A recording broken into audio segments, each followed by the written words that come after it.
Alright, time for another Jeep update. This is going to be Jeep update 19. I haven't posted an update about my Jeep in a couple of months, but it's not that I haven't been doing stuff to it, so let me show you what I've been doing.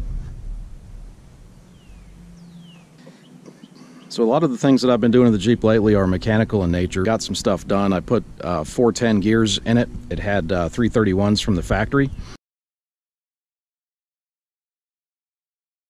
And it was really, with these 33-inch tires, not just really bogging down in really first and second gear. Runs a lot better now. I had the one-piece axle shafts put in the rear axle. So the two-piece rear axle shafts in the AMC 20 axle are certainly the weak point, and if I'm going to go down the road of putting a V8 in here, I wanted to go ahead and upgrade those while the gears were being done. So I had that done as well. I had the transfer case pulled out of the Jeep and had that rebuilt. It was leaking really bad, and I put all new bearings in it. I actually got the kit from Novak Industries and had that totally rebuilt. So the last thing I did was put some new wheels on there.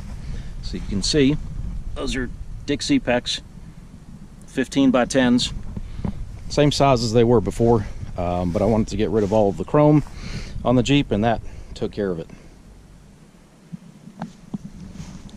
So another thing I did inside the Jeep, and this is a small thing, but the shift knobs, I was never really happy with them. I couldn't get them right, and I got some new ones. So this is the factory one, and this is actually a new piece, and it's just got that plastic insert. Didn't like the shape of it, just didn't really like it. So I found these. So this is the only one I could find that actually has the T4 shift pattern on it. And then I found one, same company, for the Dana 300.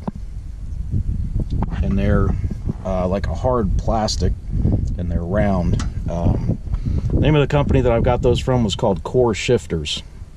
You can Google them on online. I stumbled upon them, and I purchased them. They shipped them out same day, and I got them in a couple of days, and they fit right on. They've got a little jam nut in there.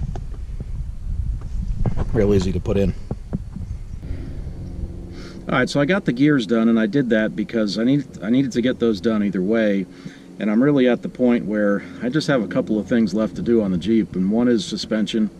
And there's nothing wrong with there is something wrong with my suspension now. It's just a really cheap suspension, and when I had it in the shop getting the gears done, the guys there told me that the driveline angles weren't correct. The transfer case wasn't lowered properly, and it's just a cheap lift kit. So thinking about replacing my springs and the shocks and the lift kit and everything, and putting in a BDS suspension kit. That's what he recommended. And all this is in anticipation and preparation for possibly doing a V8 swap. So I'm not 100% convinced that I'm going to do that, but I got to deal with the suspension, and then I got to deal with paint, and I got to deal with motor and transmission. And that's really about all I've got left to do. I've got a few small things left. I've got a stereo I haven't put in, some H4 halogen lights, but I'm really getting to that decision point where I have to make up my mind if I'm going to rebuild this motor and transmission, or if I'm going to do a 350 V8 swap. I've done a ton of research on the 350 V8 swaps, and it's really appealing to me. Just haven't made up my mind 100% yet. So anyways, stay tuned, and we'll see which way I decide to go with that.